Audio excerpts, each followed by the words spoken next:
Something sa Panginoon ay maintindihan namin ang mga bagay na gusto mo pag-ituin sa amin. Lord, help our teachers as well. Thank you in Jesus' name. Amen. So, I don't know kung na-pick up ng microphone doon. Yung prayer ni Pastora.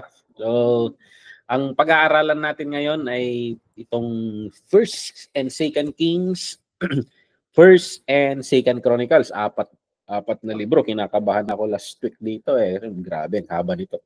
Pero yun pala, 2 libro lang pala to originally. Hati-hati lang nila. So yung Book of Kings, isa lang yan. Isang volume lang yan. And then, isang volume rin lang yung Book of Chronicles. So, hindi ko alam kung anong nangyari, bakit hinati nila. Masyadong makapal siguro. Siguro sa scroll, masyadong malaki. Parang imburnal na siguro. Kaya hinati nila sa 2. So, ayan. Anong mga sasaalang-alang natin regarding sa mga books na ito? At i-upload ko lang yung notes natin para kita natin. And ayan. Good evening, Sister Mariette. Third honor ka ngayon. Kakatsawan ka na. Yung 2. So, ayan. So, itong mga librong ito, titingnan natin yung background, yung umpisahan natin dito sa ito, sundan natin tong notes nito tayo sa A. So basically, parang 2 tao lang nagsulat nito. So parang it's a record, or pag nagsulat sila, not literally na hindi ito literal na records of the kings, parang records of history. Hindi siya talagang official. Actually, most parang preachings rin ito. But he is using story. Parang pinoportray nila yung kwento, sinasaad inarrange niya yung kwento ng mga pangyayari, yung mga kings at mga kwento ng mga pangyayari sa paghahari ng mga kings na yan. Pero actually, bumubuo sila ng perspective wherein may theological inclination. May pinaparating na katuruan. May pinaparating na gustong maintindihan itong mga nagsulat. So itong Kings, sabi dito, most likely sinulat raw ito ni Jeremiah. So basically ito bago yung exile. And yung pagkakasulat nito around 560 BC, or kung mas madaling intindihin ito, 560 years before na ipanganak si Jesus Christ. So yun yung estimate. So malapit-lapit na rin doon sa Malakay ito.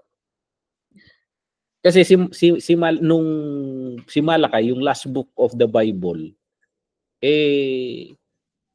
400 yun eh. Kasi sabi nila nanahimik ang Panginoon, nagtampo ang Panginoon ng 400 years. Grabing pagdadabog yan.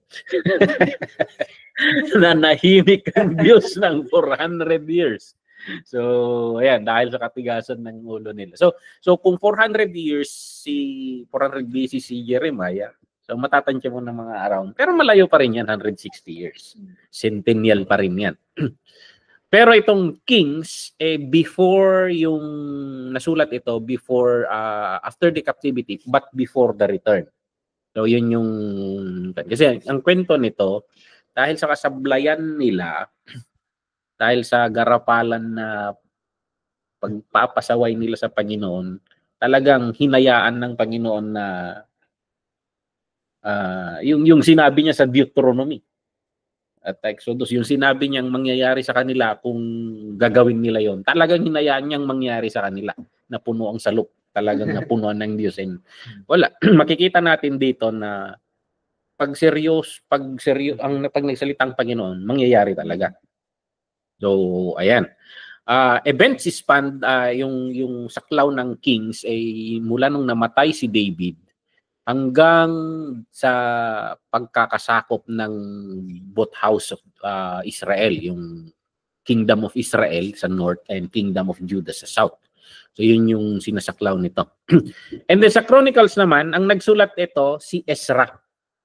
most likely si Ezra yung yung bumalik sa Israel para anong rinibuild ni Ezra? Temple ba o bakod?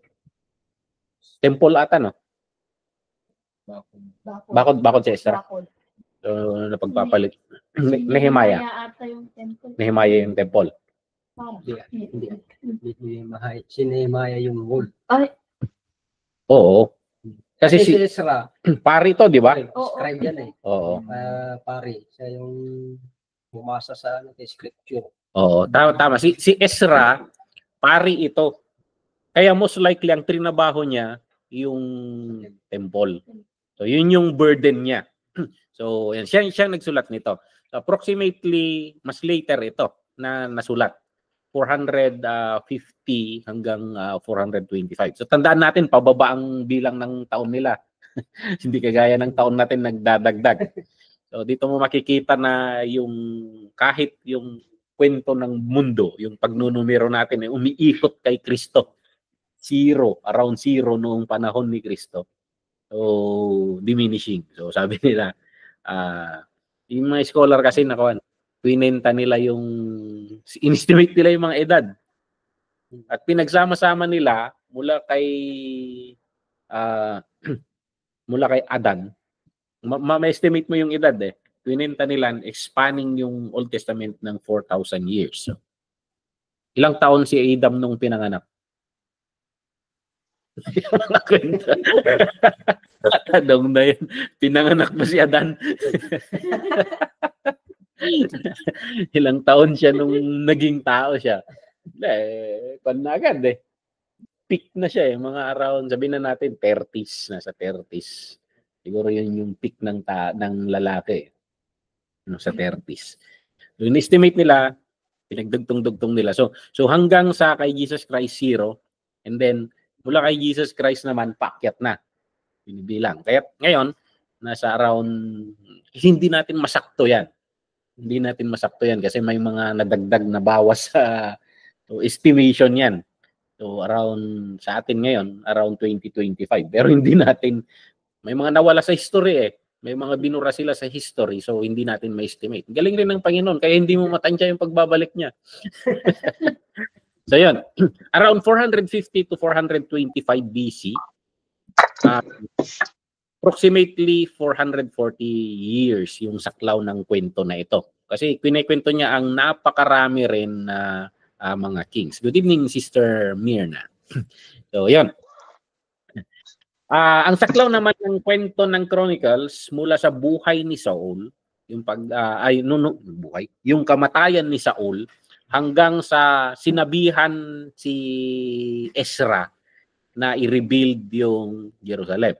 So ayan, Ezra, Nehemiah, yung basta may mandate na i-rebuild ang Israel, bibigyan na ang Israel ng panibagong simula. So yan, may mga pagkakaiba. Pero labas muna tayo dun sa notes, and I will be using another notes to highlight ito. Yung Book of Kings, ang tingnan natin yung pagkakaiba ng dalawang librong ito para mahimay natin. Yung Book of Kings, ang purpose kung bakit na sulat ito ay para magkaroon ng comprehensive na kwento ng mga kingdoms ng Israel at Judah. So, ayan, hanggang sa ma-excite sa Babylon.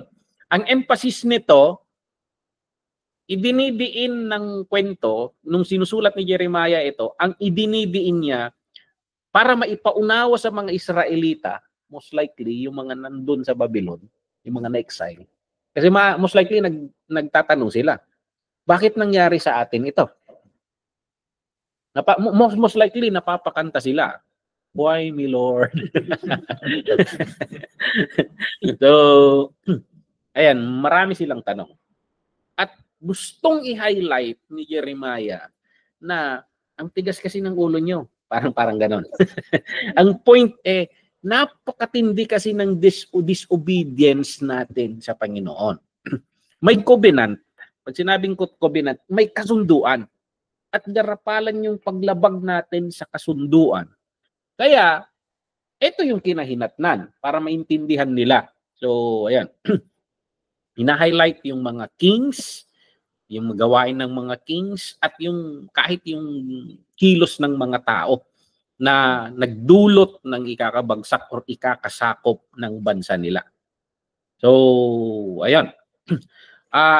Ipinapakita niya yung kwento rin, bukod sa kwento ng kings, yung mga prophets na pinapadala ng Panginoon para mag-warn rin sa kanila.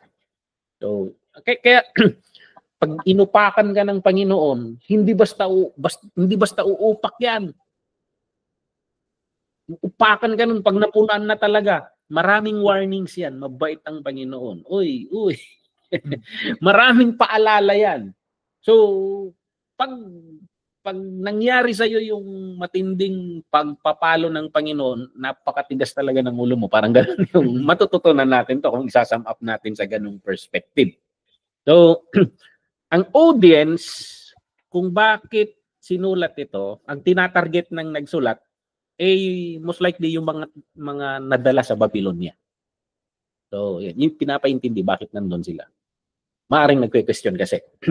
So, yung mga kumanta ng kwan, from the rivers of Babylon, where we sat down. So, yan. Ewan ko ba ba't ginawan ng reggae yun? Yung lungkot na kanta yun. Reggae talaga yung reggae na gusto. Reggae kasi ang sumulat niyan, yung mga, sabi nila, mga Jamaican na mga descendants raw ni Solomon. Kasi sinasabi nila, may naasawa siya doon. At sinasabi nga nila, nandun raw, tinago sa kanila yung, marami silang kwento, marami silang claims na related sila sa bloodline o the Lord. So, yun. So, bakit nila kinakanta? Jamaican sila. They are claiming that they are part of the Jews. So, yun. Take note na itong Northern Kingdom, hindi na sila nakabalik. Yung Israel, hindi na sila nakabalik, hindi na sila nakakalungkot, hindi na sila na-restore as a nation. Ang na-restore lang later, yung Babylon, yung Judah. So parang yung 10 tribes na nadala sa exile, na-disperse na sila, na-distribute na sila, na-ihalo-halo na sila sa mga iba't ibang bansa. So, kaya there is a 10 lost tribe na sinasabi. Kasi hindi na sila nakabalik. So, ang matitrace mo lang talaga na Israel, yung Judah, the Southern Kingdom. Okay? So, maraming nawawalang Israelita. Yan yung sinasabi ni, I came to the lost tribes of Israel, sabi ng Panginoon. And, ayan, naisulat para sa kanila at inilaan ito para maging paalala or reminder sa mga dahilan kung bakit sila nasakop, bakit sila na-exile. At ini-encourage, is an encouragement sa kanila na, naiintindihan nyo na, bakit tayo nadala dito? Magpakatino ko na kayo. Parang ganon, yung parang maging faithful tayo sa Panginoon. If my people who are called by myself will humble themselves. So, mga sikat yan na verses. Pag magpipreach ka sa panahon na yon, yun yung gagamitin mong mga verses. Ano pa ba? Come, let us reason together. Though your sins are as red as scarlet, they will be as white as snow.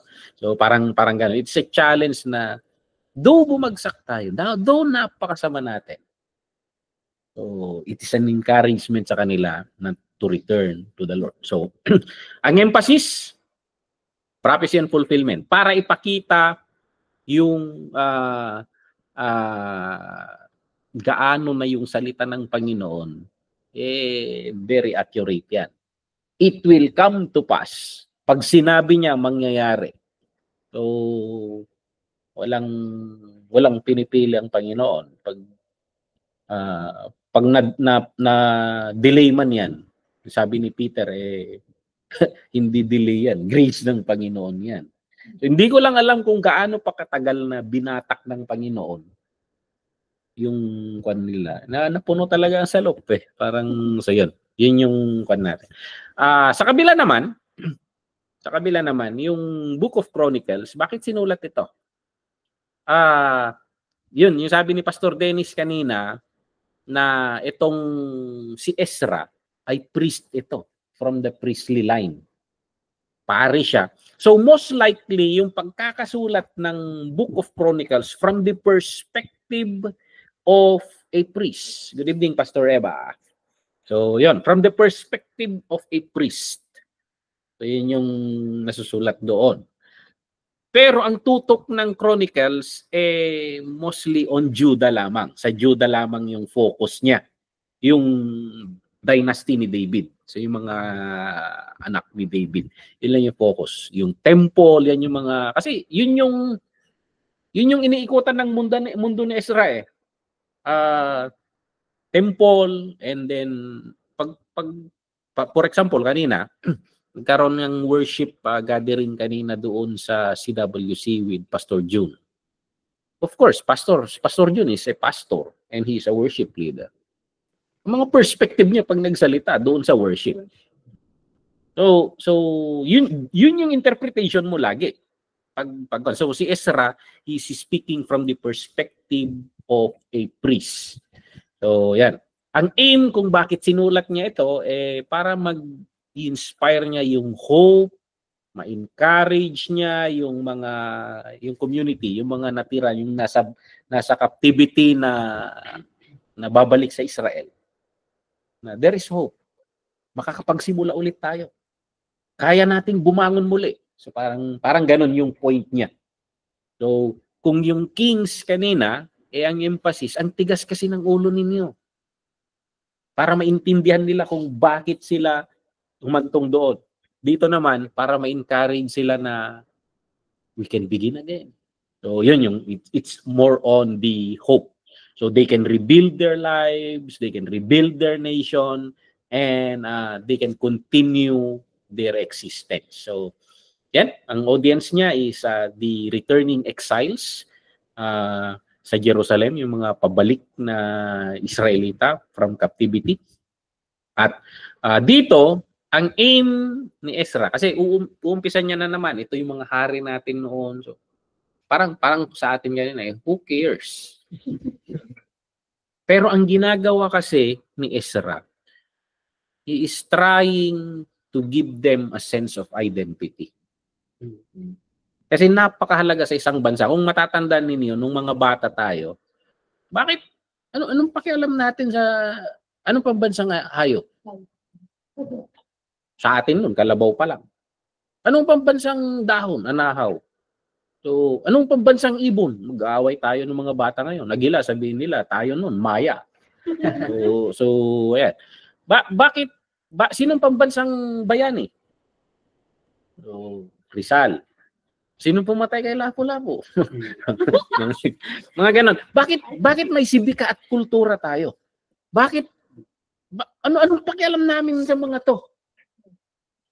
Ipugaw tayo. Bakit hindi natin pag-usapan si Alim at Tudhud? Parang ganun sana.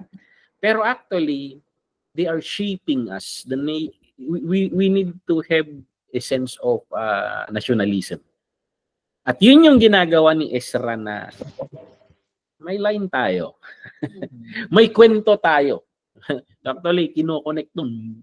Babalik hanggang dun sa Panginoong Diyos. So yun. Yung sense of continuity sa kanilang past. So, in-emphasis ulit, sasabi nga natin, nakakalungkot, hindi nakabalik ang Northern Kingdom.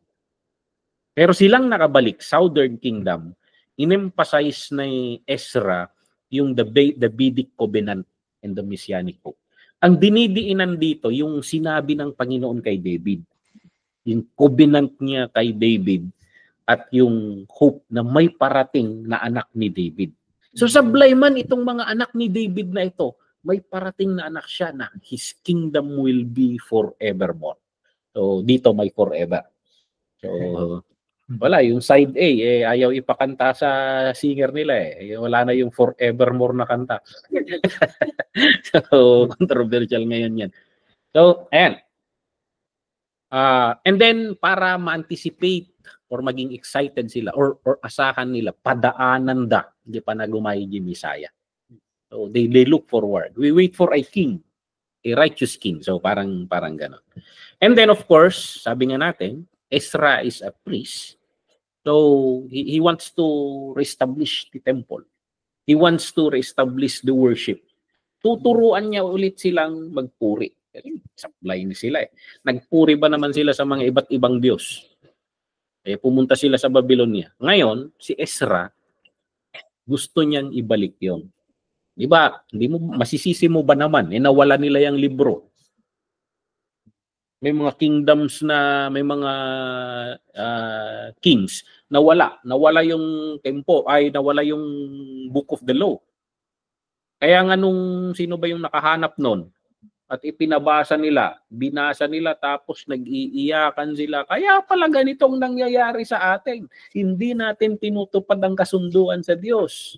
So they repented. So, may mga righteous rin na, kasi nawala yan eh. So Ezra, si Ezra, gusto niyang i-restore yung regarding doon. So napakahalaga yan. Yan yung pinag-uusapan namin ni Pastor John kanina. Napakahalaga yung worship. Kasi ngayon, para tayong Book of Judges eh. Ginagawa natin kung anong tingin natin tama. We need to rediscover what is worship. Ano yung kaaya-ayang worship sa Panginoon. So, we need to, kasi ngayon wala, ang worship team, maraming worship teams na lumipas lang ang linggo. Tapos lang ang service. So ayan. So temple and worship, yun yung burden ni Ezra. And then of course, genealogy and lineage. Gusto ni Ezra na matrace yung lineage ng Judah. Yun yung sabi natin, binibigyan niya yung Judah ng sense of identity. Yung, of course, yung tribe nila na trinace yan hanggang kay Adam. So, napakalaga nun para matrace nila yung covenant. So yung connection, parang yung emphasis, we are connected with the Lord. We have a covenant with the Lord. We have this bloodline to Abraham, Isaac, Jacob. So, especially sa kanila, Judah, the race of the kings. So, ayan. Kung hindi sinulat ni Ezra to, baka nangamuti si Matthew sa Lucas sa paggagawa ng dito sila nagbase. Kasi at least si Ezra 400 years pa yan. So, sipin 400 plus 400 after ni 400 dito, 400 di layo na. E dito trace niya. So, may makikita mo na ang Panginoon ayaw niyang maputol rin yung kwento. Okay? So, sige, bago tayo tumuloy, balik muna tayo sa notes natin. Yung mga distinctive features, ano yung pinagkaiba nitong dalawa? So, dito sa Kings, ang dinidiinan dito yung glory of Solomon, kung bakit nahati yung kaharian, kung bakit nagkaroon ng Northern Kingdom at Southern Kingdom. Yung mga corrupt kings of Israel, so ministry of Elijah and Elisha, captivity of Israel, the good things and bad things in Judah and captivity of Judah. Doon naman sa kabila, sa Chronicles, ang dinidiinan naman dito yung reign ni David. And then, yung tabernacle of David. Ito yung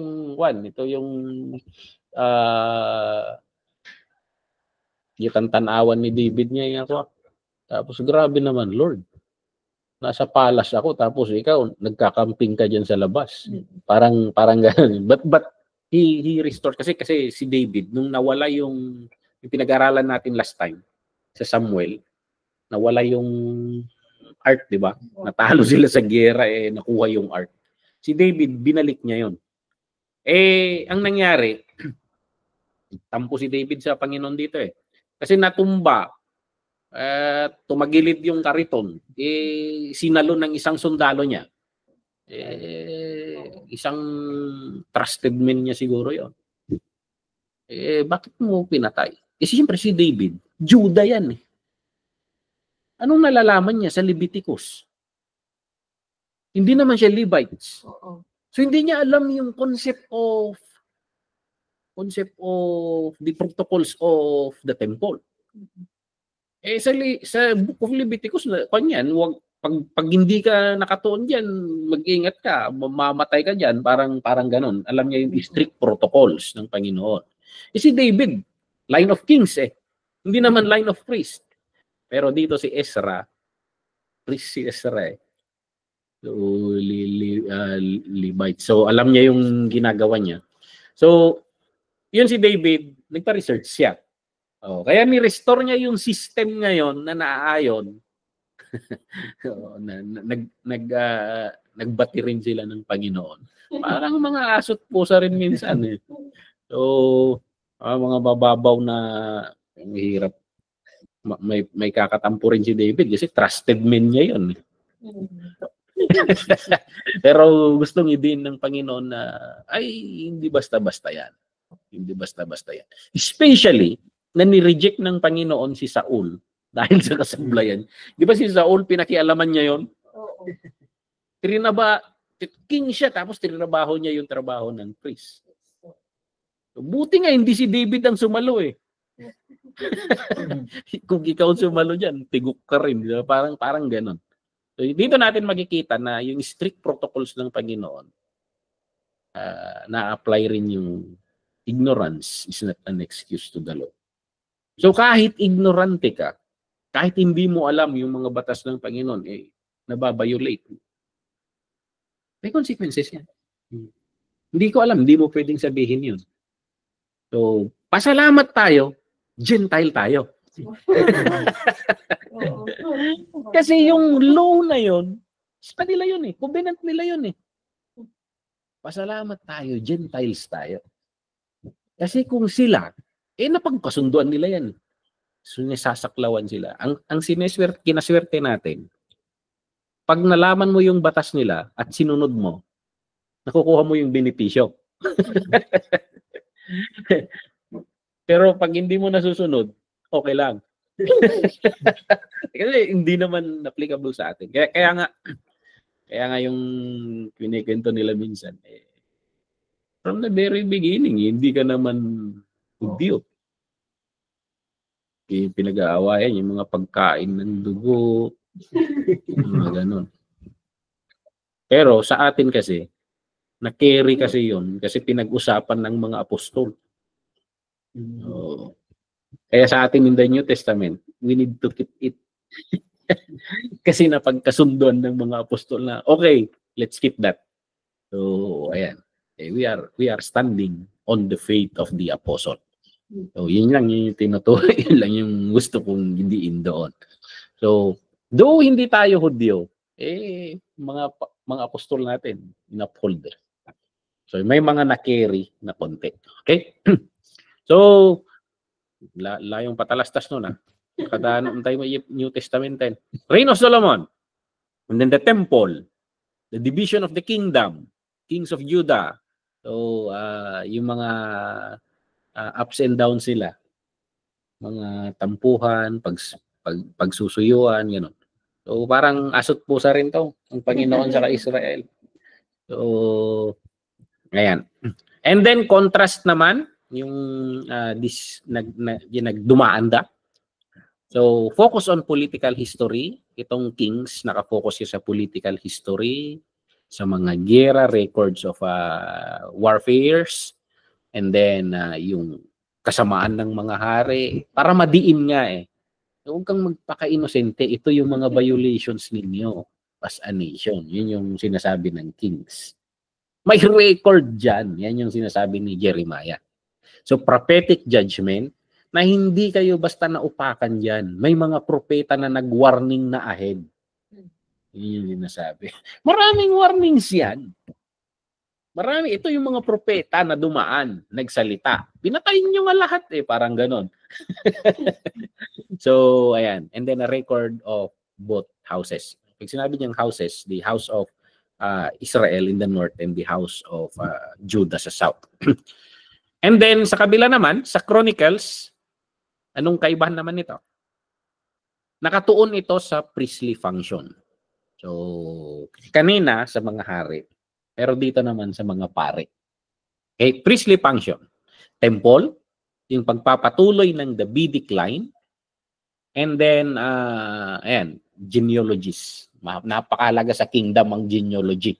Napakahalaga niyan. Kasi hindi ka pwedeng... Kaya yung usapan nga natin nung last time paanong may naging hari na 12 years old? Hindi. Kasi kung siya lang talaga yung nandun, kahit baby pa yan, kailangan siya yung hari. May administrator. Kahit generals yung nagmamanage lahat, hindi pwedeng maging hari yung general. Kasi sa monarchy, kailangan yung bloodline. So, yun yung kwan nila. Kaya, sa atin, bakit si Jesus Christ tinatawag na King of Kings and Lord of Lords? Bakit King of Kings? Kasi actually, nung tinanggap natin si Christ as our Lord and Savior, may dugtong tayo sa bloodline niya Naligtas tayo sa dugo. Dugo niya yung dumadaloy sa atin. Kaya actually, we are kings. And wherever He is, we will rule with Him. So, daksang-gasat. Walang queens. Ano yung debatable? Hindi. Ang pinag-uusapan kasi, ranks dito. Offices. A queen is not an office. Doon pag naglalaro ka ng chess, ang lakas niya. But it's not an office. So actually, even women can be kings. Hindi kasi gender ang kingship. Kasi yan ay office yan. Di ba? Si Queen Elizabeth. Queen. But he ruled as a king. Siya yung nasusunod. Kasi yung asawa niya, napangasawa niya naman. Siya yung nasa bloodline. So parang ganon. Parang ganon yung konsepto. So male and female, yung sinasabi ni Paul, there is neither Jew nor Greek, there is neither male nor female. Actually, sa office, in duty, even the women will do the duty of kings. So we rule with him. So yung queen wala naman yung queen lumalaro lang sa paligid ng kwan. Pero pag rulership, kahit tingnan mo, kahit under Desaya si Ahab, pinapaikot ni Jezebel. Never na nabanggit na Jezebel ang ruler. It is always Ahab, the king. So, ayan. So, record of Judah, mostly. Okay? Ang question dito, B, may mga tanong na bago tayo umusad, may mga reflections. Ayan. B, mag-raise hands lang kayo. Why do we refer to the books of Kings and Chronicles as books of glory to captivity? So, bakit tinatawag raw ito na books of glory to captivity? From glory to captivity. So, pag titingnan natin sa kabuuan, makikita mo yung kingdom sa pinaka-peak niya kasi. Yung glorious yung kingdom. Napaka-glorious yung kingdom. Of course, nagsimula sila, glorious rin kay Saul. Pero ang point natin dito, yung pinaka-peak ng kingdom nila. David as king of Israel, he is heralded na umabot yung punto na kinatakutan siya ng paligid niya. Kasi lahat ng expeditions niya, lahat ng warfares niya, nananalo, lahat ng tinatarget niyang sakupin na sasakop niya. The Lord gives to him victory. So, inuusan niya yung border ng kingdom nila. Yan yung napakalawak ng kingdom nila. And then, ayan, sabi dun sa 1 Chronicles 14 verse 17, nangangatog ang tuhod ng kapitbahay niya sa kanya. So, ayan. Maraming kalaban ng Israel mula pa noong panahon ng Judges ang winakasan niya. So, ayan, Jebusites. And then, sinakop niya pati yung Jerusalem. Itong Jerusalem kasi, ancient city ito. So, kasi king na si Kwan dito nun panahon pa lang ng lolo ng Israel, panahon pa lang ni Abraham, mayroon na tong city na ito. The city of Salem na pinag-aharian ni pangalan nito yung pare Melchizedek. So it is an ancient city na, ewan ko, pinag-aagawan lagi to. Lahat ng pumasok na empire, kailangan makuha nila yun. At nakuha ni David yun at ginawa niyang capital city. So, ayan. The center of national life ng Israel, sabi dito. And then, yung Ark of the Covenant, naibalik. Na-restore nila yung tabernacle. Tabernacle, tinawag nilang Tabernacle of David. Naka-establish sila ng order of worship, new order of worship. Yung old order of worship kasi, yung Leviticus. Dito mo mapapasok na very musical si David. So may ibang aspeto yung kanya, maraming musikero siya. Kaya sa atin, particularly sa ating Protestants, more on ang pattern natin more on the tabernacle pattern, priestly pattern under the reign of David.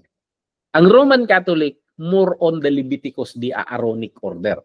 Ay mapapansin mo, pananamit pala. Hindi sila masyadong kumanda. So, protocols. So, ayan. May mga protocols lagi doon. Very strict. Si David freestyle. So, parang gano'n. Ano pa? Spiritual sacrifices. The Vedic covenant. He has his own covenant with the Lord. Yung plano para sa templo na ibigay sa kanya, and then actually hindi lang siya pinayagan na magpatayo pero na-raise niya lahat yung pondo na ihanda. Parang ang gawin na lang ni Solomon i-assemble na lang kung Lego sana, kumpleto lahat yung piraso. Ang gawin na lang niya i-assemble. So kasi hindi pinayagan ng Panginoon si David na gumawa. So, ayan. And then, pinasa niya sa anak niyang si Solomon. And of course, si Solomon rin, of course, pick rin. Actually, naiangat pa ni Solomon ng mas matindi kaysa tatay niya. Yung strength ng kingdom. So, wisdom, he started as a wise king. And then, build the temple na which is a wonder of the known world sa paligid nila noon. Binibisita ng mga kings, mga ganon. And of course, yung guidance niya, parang naging advisor, international advisor si Solomon. Dinadayo ng mga kings to get his wisdom, instructions from God. And yun.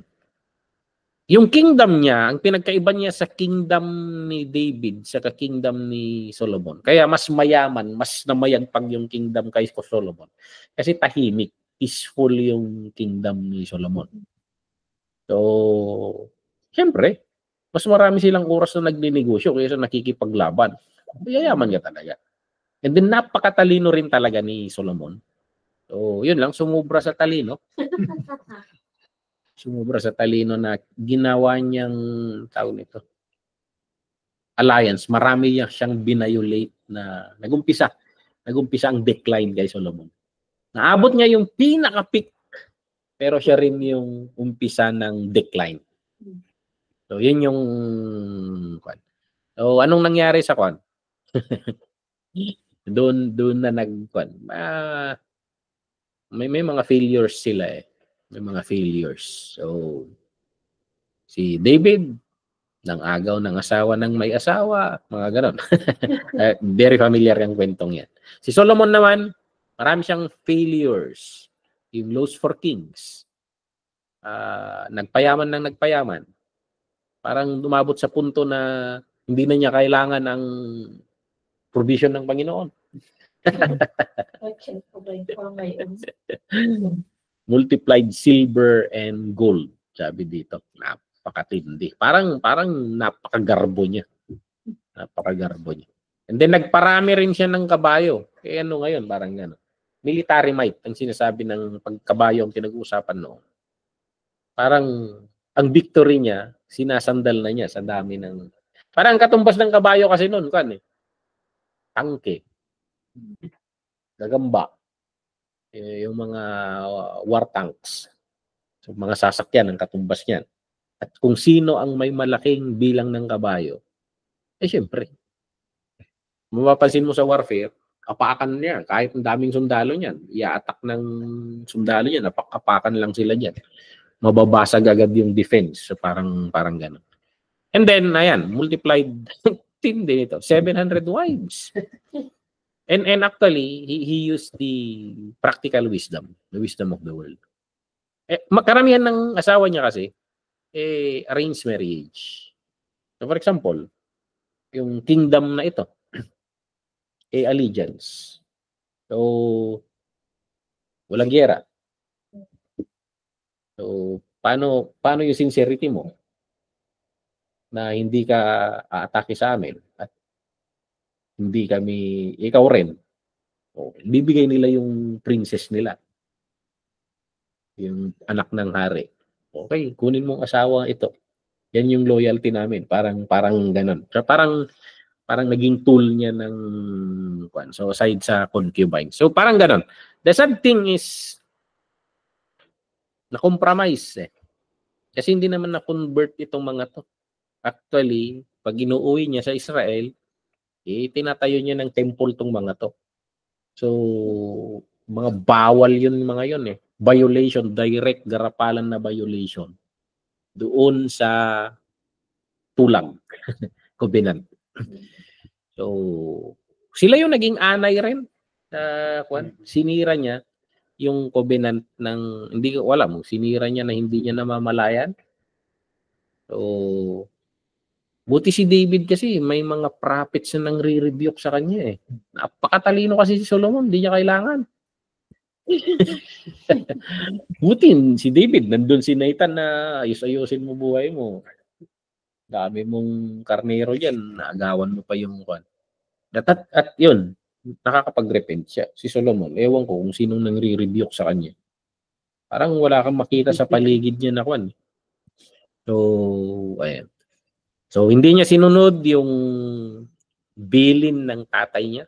Makikita niyo yung mga verse dito.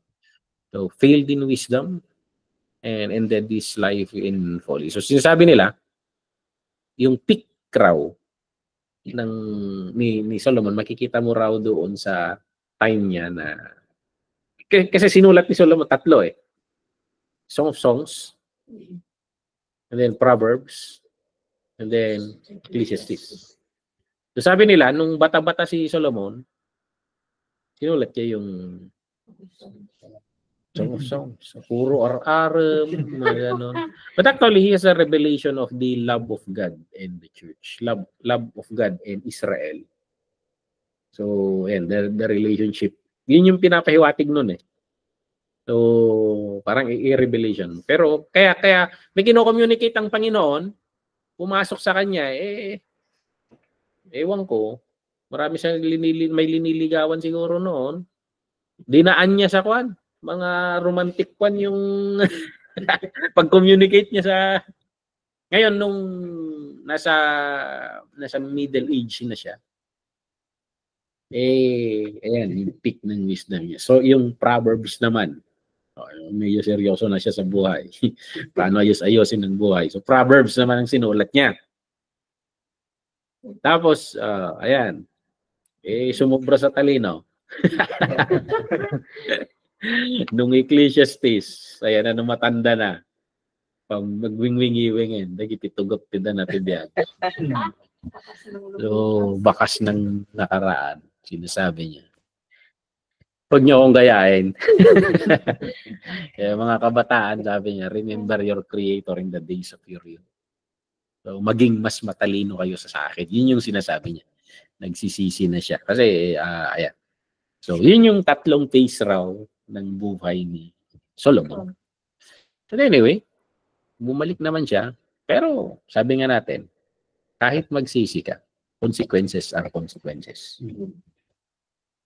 Akala natin, hindi mawawala yun. Kahit si David, makita natin na kaya nawasak yung kingdom. Well, that is the consequence. Meron pa nga si David na nagpa-survey siya. Kasalanan ni David na nagpa-survey siya. Nag-census lang naman. Hindi, sabi nila, parang inudyukan ng kaaway. Either nagmayabang rin si David, gusto niyang i-identify yung lakas ng army niya. At doon na siya sumasandal. So, maraming perspective dyan. Pero nagalit ang Panginoon doon. Pinapili siya. Tatlo yung pagpipilian doon. Pinili niya yung may pandemya sa kwan. Nagkaroon ng pestilence ng 3 days. Akala niya 3 days. Giyera, hahantingin ka ng kaaway mo ng ilang taon. Ano pa? Yung iba. Tatlo yan. Akala niya pinakasimple yung 3 araw na ay kaslamo pisti manok gaya mag-shoot kami. 70,000 ang namatay. 70,000 ang namatay. Okay? Yan. Yun yung mga humantong sa pagkakahati ng kingdom. Ang pinakadahilan kung bakit nagkaroon ng 2 kingdom ang Israel ay yung disobedience ni Solomon, pagbabackslide niya sa Panginoon. So, ingat tayo sa kwan. Nare-restore tayo. Pag natitempt kang mag-backslide, tatandaan natin, ang matututunan natin dito, tatandaan natin na mare-restore ka man, pero may consequences na. Kaya may the Lord preserve us na pag nararamdaman mo na nababackslide ka, huwag mong sabayan. Sabihin mo sa Panginoon, tulungan mo ako, Panginoon, na huwag akong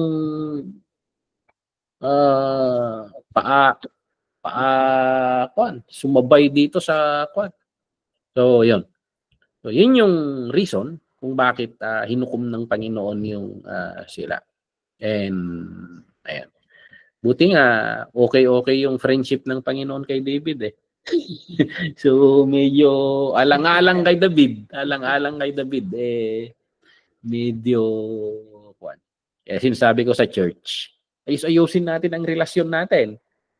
Kasi minsan, pag may mga anak tayo, may mga apo na tayo later, kahit ang titigas ng ulo nila, alang-alang sa atin. Kung maayos-ayos tayo sa Panginoon, the Lord will show grace to them. So, makikita natin dito. Yan. Yung sinanhi, si Jeroboam, ayan, sinamantala naman ni Jeroboam yung kamatayan ni Solomon, natin niya yung kaharian. So, yan, binuo nila yung 10 tribes sa taas. At yun, mula noon, ayan, may 2 kaharian na. So, ayan, Rehoboam, siya yung udyok ng pagkakahati. Ano pa? Two measuring rods of future kings of Israel and Judah. Of course, ayan, David and Jeroboam, the servant of Solomon. Yun yung si David, on the positive side, siya yung pinagsusukatan sa positive. And then sa negative side naman, si Jeroboam. So, yin yang. Pagkamukha ng administration ni Jeroboam, pangit yan. Tagilid yan. Pag kamukha naman ng pamamahalan ni David, yan ang tama. Parang ganon. Silang naging standards ba? So, yeah. Common characteristics ng mga good and bad kings. Makikita natin dito yung mga common traits na paulit-ulit. Dito, Amon was 22 years old, sabi dito. Kasi basta pumapasok ang murder, violence, idolatry, yung agumda, kayabangan, yan. Hindi pinapakinggan or tinatasintabi nila ang salita ng Panginoon, nakiki-allegiance sila sa mga kalabang tribo, yung mga ganon. So, yun yung traits ng good or bad kings. Pag good kings naman, ang kwan dito si Hezekiah. Ito ata yung nakahanap nung kwan. Si Hezekiah ba yung nakahanap nung libro? nawawala yung libro, yung Book of the Law, at binasa nila, kaya pala ganito. So, parang ganito. Common characteristics, he is seeking the Lord, nilalabanan niya yung idolatry, bumabalik sa salita ng Panginoon, nagtitiwala sa Panginoon. So, sa panahon yung bata yung 12. yun yung one. Okay. So, ayan. Pero si Hezekiah, tingnan ninyo yung one, titiwala siya sa Panginoon, yung mga salita ng Panginoon. So, bumabalik siya, one. Yun yung standard naman ng or traits, qualities ng mga good kings. So, yung relationship sa Panginoon. Itong nakakalungkot sa paghahari sa mundo natin ngayon, karamihan o lahat ng mga bansa sa mundo natin ngayon, they only think of economic gains. Pagyaman, na hindi nila iniisip yung kahahantungan ng bansa. So, ayan. Inisip lang nila pera. Establish nila yung pogo. Yun, in the end, yun yung gulo natin ngayon. So, parang ganun, pera-pera na lang ang usapan lagi. So, hindi iniisip yung kahihinatnan sa spiritual. But anyway, the Lord built the church to preserve the world. So, tingnan nyo na lang ito. May listahan tayo dito ng mga kings kasi mamamatay ang oras natin dito. Mapupuyat tayo. So, itong kings, Jeroboam, pababa doon sa Israel hanggang kay Hosea. So, makikita nyo rin dito yung gaano katagal sila nag-ari. Isipin mo dyan, ang bababa, may 2 years lang. May 7 araw nga lang. So, ayan. May 1 buwan. So, kikita natin dyan. And hindi nagtatagal kasi yung mga ganyan. So, nakakalungkot na ganyan, paikot-ikot lang yung sistema. Sa Judah naman, ayan, at least sa Judah, meron naman yung mga good. Grabe dito sa taas. Evil. Evil lahat. Evil. Awam man lang tinay-tsambamat nga ko. So at least sa Judah, hindi, bakit nagkaroon kasi ng Northern Kingdom? Pangit na yung umpisa Mamumunga talaga ng pangit yan. So, parang pinilit nilang ma-create yun. Hindi naman iniisip ng Panginoon na gumawa ng kwan. But, buti pa yung kwan, Ninibe, nag-repent. So, ayan, Rehoboam hanggang kay Zedekiah. So, at least ito, good. At least nag-start na good. Nag-end nga lang ng bad. Ito, ini-straight niya. Kaso 3 years lang. Wicked all the time. Led revival, si Asa. Led revival, destroy idols. Pero nag-build rin ng altar. Parang ganun rin lang. Sinira niya, tapos binuo niya. So, pero makikita natin dito na may mga good, powerful reign. At least may batik dito. May kunting batik. So mayroon yung parang meron pa ring natitira na And then sa H, so high points during the period of kings. So unfortunate, one has to look beneath the surface to see some of the high points during this year. So ayan. Prophets. Ministry of Prophets, ito yung kasi sila na lang yung ang nangyari. They speak for the Lord.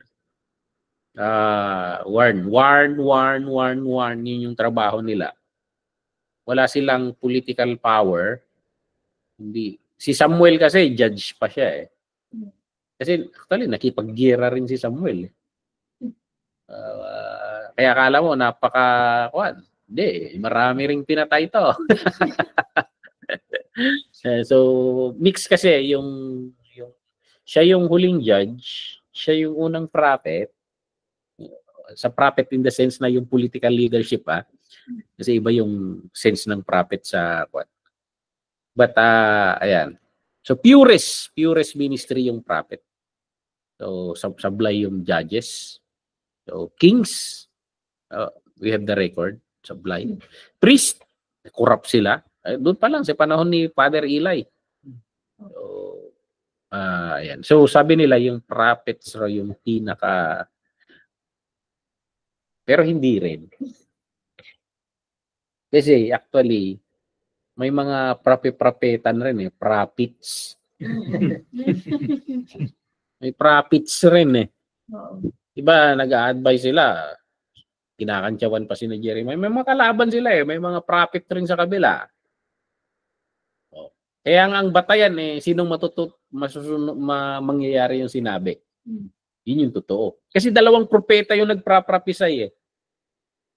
So, yun yung nangyayari nun. So kinakatigan ng Panginoon yung talagang sadly, nagpapatayan rin sila. Maraming namatay na prophets. Ayan. Ministry of prophets, sila yung conscience of the nation. Sila yung wala, parang Book of Judges na rin eh. They are doing what they think is right. So, ang ginagawa ng prophets, pinapaalalahanan sila. So, ayan. Tingnan nyo na lang yung mga listahan ng prophets dito at yung mga pinagsilbihan nilang mga hari. So, hindi makaka-excuse ang kings kasi nagpapadala ang Panginoon ng prophets. So, ayan. Asa, Jehoshaphat, yung mga kings na ito, Hezekiah. So, tingnan nyo yung mga kwento ng mga hari na ito. Ang daming konyan. Punta tayo sa, I or L. What are the key lessons that we can learn from these books? Ano yung mga pangunahing turo, pangunahing aral? So, regarding sa Kings and Chronicles. So, ito. When we are loyal to God, we will flourish. When we depart from the Lord and do not maintain His standards, we will decline. Now, do not measure this again sa bulsa. Sinasabi ko nga, there are different kinds of wealth. At ang number of spiritual wealth, gaano ka kayaman spiritually? Health, ano pa?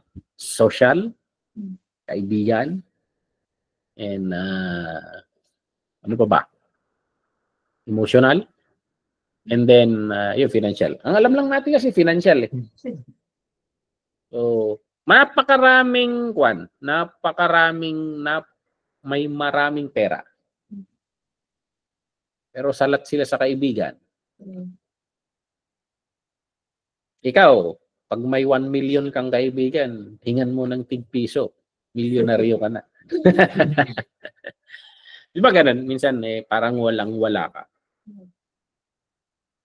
Tapos, nagkataon na wala kang pera nasadlak ka sa sakit ka, gano'n. Tapos, nagdadatingan ng mga pera. So, currencies yan.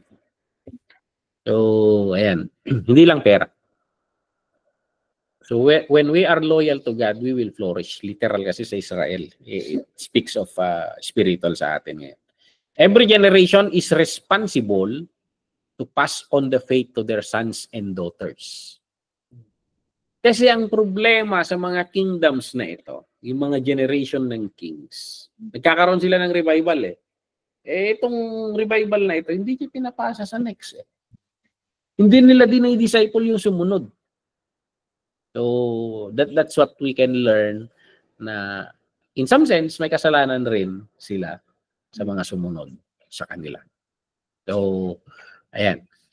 When all seems lost, God has a way of bringing forth His purpose. So, yan naman. Kahit umantong ka na sa malas ng mga kamalasan, meron at merong pag-asa sa Panginoon.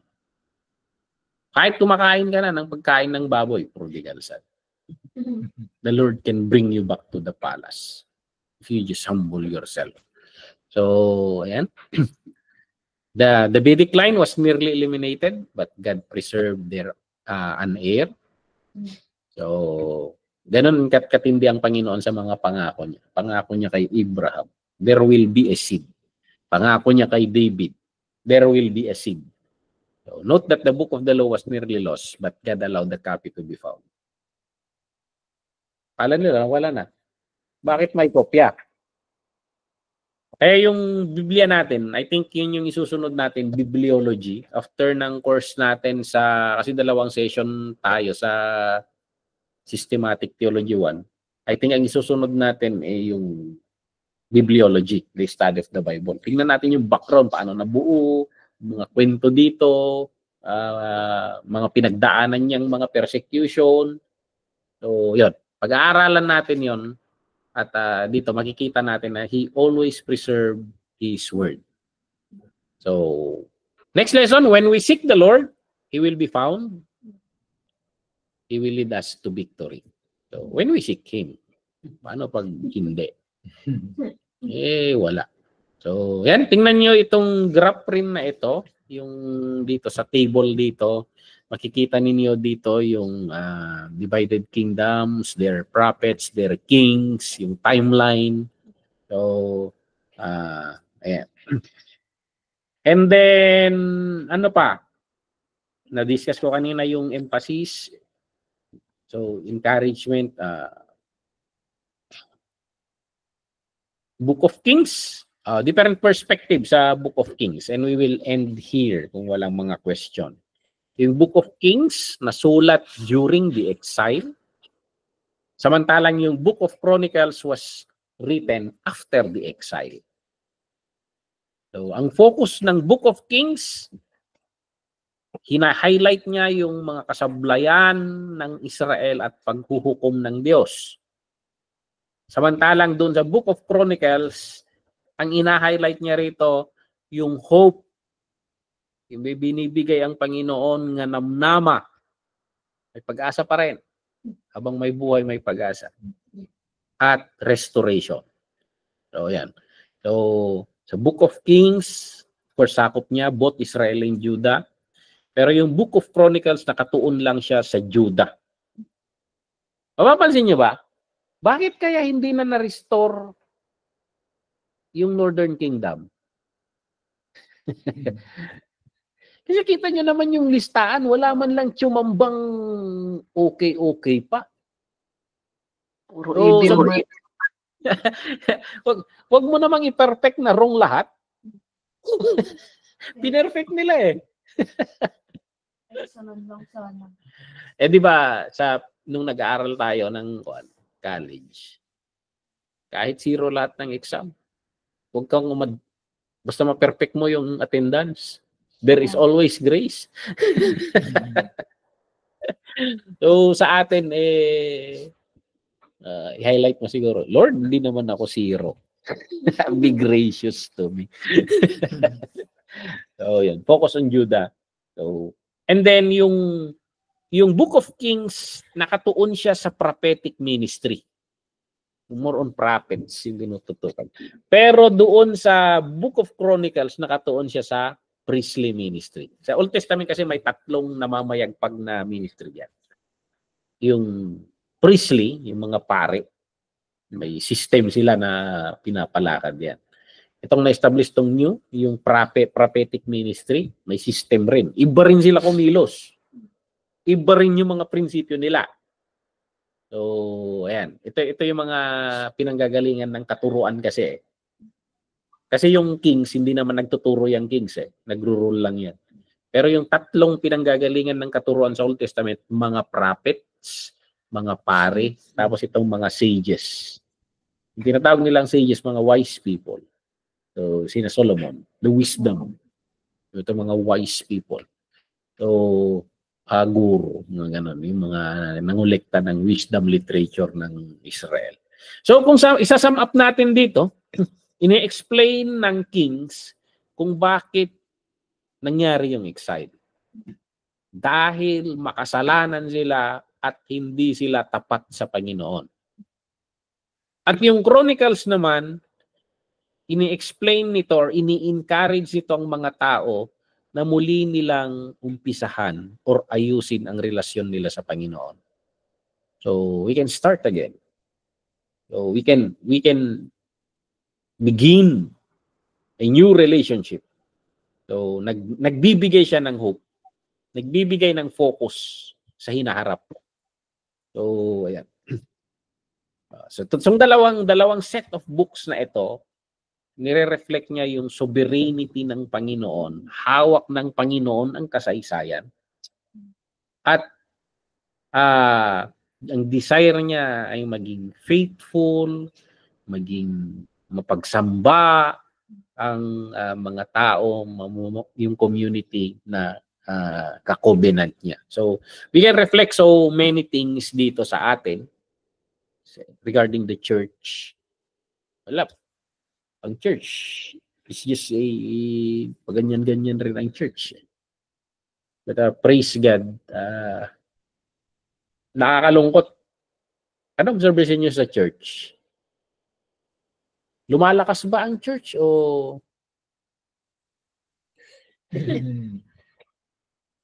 kasi nabanggit rin sa Bible na ang isang signs of the last days is apostasy. Manlalamig ang church. So, ang hirap, parang sumisigaw tayo ngayon. Sakay na! Walang gustong sumakay. Parang ang hirap na mag-preach ngayon. Observation ko naman. Parang hindi kaya mo kaya talaga.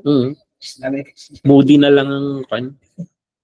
Hindi ka mo, kapag nangangailangan mo sila ng healing, ayun,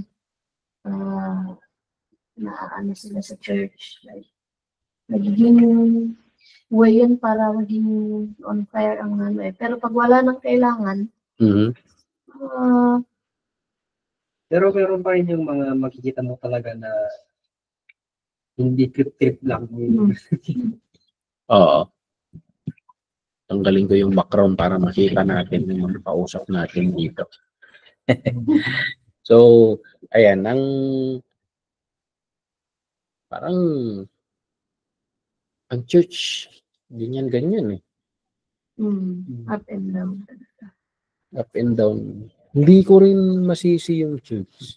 Siguro kung hindi ako pastor, up and down rin. Oo.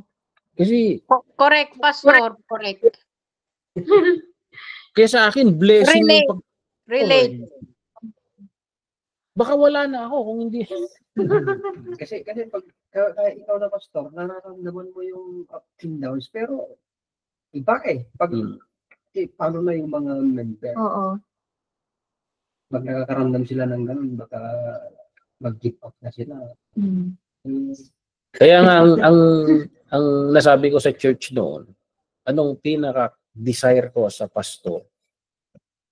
That I become jobless and all of them become pastor. Actually, the Lord calls us to be doon sa Ephesians. Ang tinuturo sa Ephesians he took captives. Kinuha tayo ng Panginoon and He gives us gift to the church. Kasi sa tinatawag ni Paul na I am a slave of Christ. Kaya pasalamat tayo, slave tayo, hindi ka makakalas eh. Pag iniisip mo, yung munatang magpastor, nataman yung Holy Spirit. So I think, sa akin yung calling ng Panginoon, yun yung nagpre-preserve sa akin. So, Amen, pastor. Amen. Kasi, malalayo tayo. Malalayo tayo sa Panginoon. Pag-embrace mo talaga yung calling. Gusto mo, pastor. Pag in-embrace mo yun, siyempre kahit i-embrace mo yun, talagang makakaramdam ka pa rin ng paghihina. So, pag sa member na siguro, pag hindi in-embrace talaga yung pag-serve sa Panginoon, parang trip-trip lang. Mahirap minsan. Sa isang buwan siguro, mga ilang Sunday kaya pupunta sa church. Correct yan, Pastor Dennis. Nakikita natin yung strategy ni Pastor Imelda dito, ginagawa niyang pastors yung mga members niya para ma-secure. But I thank the Lord na I became a pastor. It is His grace. It is His grace. Correct. Na- Tama, Pastor. Malalim ako sa relationship sa kanya. Mas nakikilala ko siya. Kaya nito, bakit? Kung hindi ba ako pastor, hindi ako tinawag ng Panginoon. Pag-aaralan ko ba itong mga to? O gagawa ka ba ng sermon? Magre-research ka ba? So, nakakatakot yung wala kang ginagawa sa kingdom ng Panginoon. So, yun yung nakita mo naman, Pastora, si Kuya Dexter, the Sunday school teacher. Praise Nung God. kinuha ng Panginoon na maging teacher, kita mo yung transformation. Kitang-kita mo yung transformation sa kanya eh. And habang lumalalim siya sa nakikita mo yung pagbabago sa buhay. So, ayan, praise God, hinuli rin ng Panginoon na maging minister. So, ayan, what can we learn from this? Napakarami. And then, we can make so many sermons dito. True. So, minsan kasi, micro agad yung pag gumagawa tayo ng sermon. Ito yung kahalagahan ng Bible survey. You look on the macro perspective. Tingnan mo sa malakihan, malawakan. Saka mo makikita pag pumunta ka na, nagbasa ka na doon sa maliliit na bahagi, may interpret mo siya sa big picture. So, kaya napakarami nating sermon na out of context. Hindi natin nakikita yung big picture. So, ayan, yun yung kahalagahan ng Bible survey. At least makikita mo yung overview. Nakalimutan ko to eh. Chris, salamat Hong Kong. Kasi pinag-aralan naman natin to. No? Parang pumasok dito sa kabila, lumabas sa kabila. Parang dumaan lang. So, yun. Kaya sabi ko nga, hindi ako nagtuturo dito. We are learning together. And natututo. Kaya, tuloy-tuloy lang natin ito. Kwentuhan. And then, dami mong alam. Sabi nila, akala mo lang yan. Bagong research lang yan. Parang gano'n. Hindi ko alam. Aman, Pastor. Aduti amon. Nag-ubing kapay. Siyak bakbakatan nak. Kasi pag nagtuturo ka, force kang magbasa eh. Force kang magbasa. So, yun yung, kaya I force myself. Kaya, alam niyo, pag mag-second round at magtuturo tayo dito, hindi na to ang notes na gagamitin ko. Gagamit ako ng ibang notes. Pero yung kwan, I praise it kasi umabot yung, nung bata ko, mahilig akong magtanong. Palatanong ako. Pero umabot yung punto nung college ako na nawala yung curiosity ng utak ko. Siguro hindi ko hilig yung pinag-aaralan namin and natulog yung utak ba. Pero I praise God na nung tinatawag ako na naging pastor, na bumalik yung kakulitan ng utak ko. So parang yung tinataro mo yung binabasa mo ba na you are looking for possibilities, interpretation, mga ganun. Bakit niya sinabi yun? Parang ganun. Parang yung sermon, Tama. yung sermon ko kaninang umaga hindi, parang binabasa ko lang Bakit pattern ito? Parang ganun. Yung parang makulit yung kan. So I praise God na He restored that. And I believe na kasi makikita naman natin sa Bible sa Road to Emmaus yun. Sinasabi niya na lahat, alam naman nila. Pero parang may ginawa ang Panginoon na nahimasmasan sila at na-realize nila na siya yun. Oo nga yun. Kaya pala natutunaw yung puso ko nung I think we need to ask the Lord na, Lord, open my eyes. Give me understanding on this. Kasi, pag hindi natin hihingin, kahit yung sabi sa Isaiah ba yun? Tinitingnan nila pero hindi nila makita. Pinapakinggan nila pero hindi nila maunawaan. Seeing they do not see. Sabi. So we ask the Lord to give us understanding. Open our eyes. Na hindi nakukuha sa aral yan. Buti pa si Pastor. Nag-seminary kasi si Pastor. Sasabihin ko sa inyo, hindi nila tinuro itong mga to. So I believe na i-embrace the Holy Spirit and He will guide you into all truth. Magmumukhang matalino ka pag masundan mong lakad ng Holy Spirit. Siya yung matalino. Siya yung matalino. Amen. Yun lang, magmumukhang baka makonvince yung sarili mo na matalino ka. Pero I say na it's a revelation. Kasi na-enjoy ko rin na wow, bago to. Kaya it makes me excited. Nakaka-excite. So parang ibigay sana ng Panginoon yung curiosity na gano'n. It is a grace of God. So we desire that. So ito, Old Testament survey. Ang next nating pag-aaralan yung tag nito. Next lessons natin dito naman sa ayan, Ezra, Nehemiah, Esther. Tuloy-tuloy naman dito. Maraming makukulit rin na kon dito. May pinaiyak kami dito nung na classmate namin taga China. Discuss ko next yung one. So yun yung lesson natin. May mga tanong, may mga reflections dito na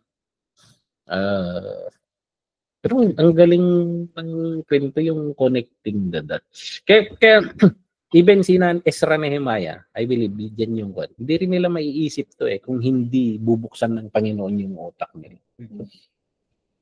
So ang Panginoon ng and they wrote it, highlight it. Kaya pag nag-aaral ka ng Biblia, kasi sa atin pag nagbabasa tayo ng Biblia, inahanap natin agad yung ano kaya maganda dito, anong makakatouch sa puso ko. Hindi, ang unang gagawin natin pag nag-aaral tayo ng Biblia, anong punto nung nagsulat? Yan. Anong sinasabi niya? Bakit niya sinasabi to? Yun yung itatanong mo. Subukan mong hanapin yung flow of thought niya. Kasi may kino-communicate yan. Kasi kung binabasa mo, sinusundan mo na hindi mo asukin mo yung utak niya, parang ganun yung ganun yung gagawin natin. So kasi mabubuhay ka talaga pag nagsasabi na pangalan. Hindi mo nga ipangalan sa anak mo ito Mabuboring ka talaga dyan. Yung mga numero, mga mabuboring ka. Pero bakit niya sinasabi to? Bakit niya nililista to? Yun yung itanong natin. Yung make sense out of those. So, ayan. Pag-aaralan natin next time itong tatlong libro. Mabilis rin pala to. Mabilis na rin. Didiretso na natin ito. Pagdating natin kay Malakay, diretso na natin ng New Testament. So, para na-excite rin ako. Kasi bago tong teacher natin si Bill Seidler. So, praise God, itong wisdom rin ng Panginoon na ginaguide niya tayo sa studies natin. Okay, so kung walang mga tanong, para maaga-aga ang tulog and panalangin ko na mapanaginipan nyo itong mga to. Maganda sa panaginip talaga. Yung matulog ka mananaginip kang nagbabasa ng Biblia. Ang ganda. Uy, hindi ko para try yon, pastor. Baka saka. Sa panaginip mo, tinapos mo yung buong Old Testament. Ang pagkagising mo, alam mo na.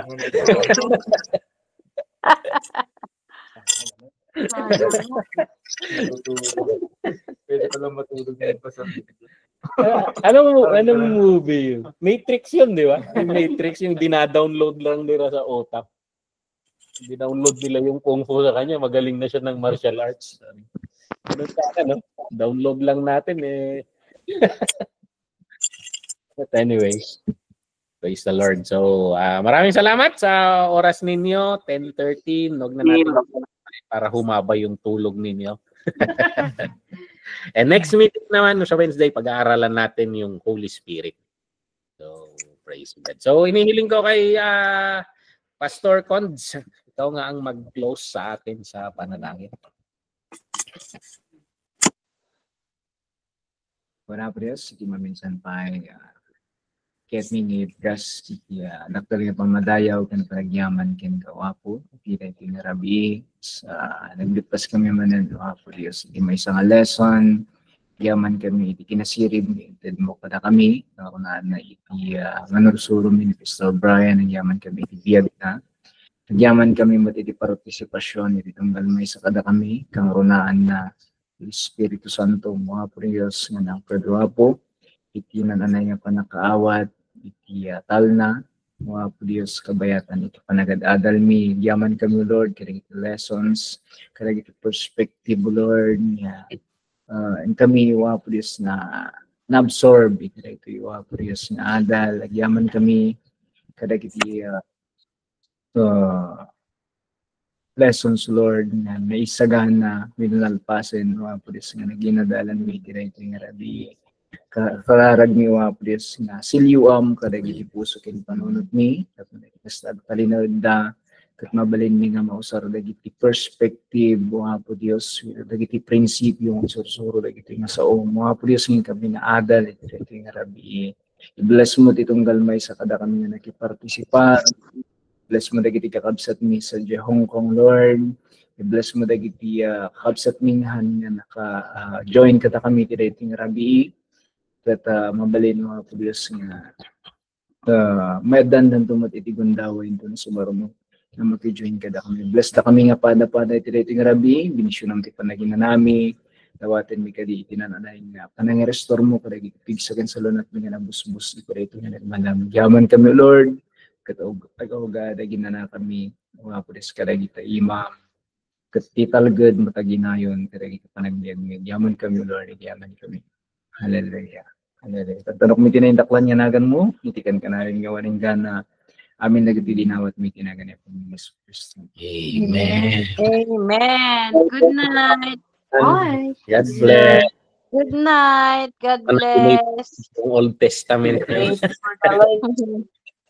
Oh, no. Good night.